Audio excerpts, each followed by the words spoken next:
Hi, here is a video on how to make a call on WhatsApp. Locate the WhatsApp icon on your device home screen and tap on it to open the app.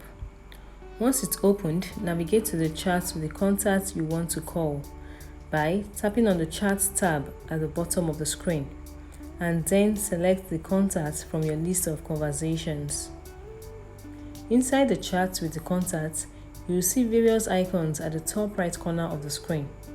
Tap on the phone icon to initiate a voice call. If you want to make a video call, you tap on the camera icon instead. After tapping on it, WhatsApp will start connecting your call. So you wait for the contacts to answer. And once you are done with the call, you end the call by tapping the red end call button at the bottom of the screen. So you have successfully made a call on WhatsApp. Like, share and subscribe for more videos. Thank you and see you in the next video.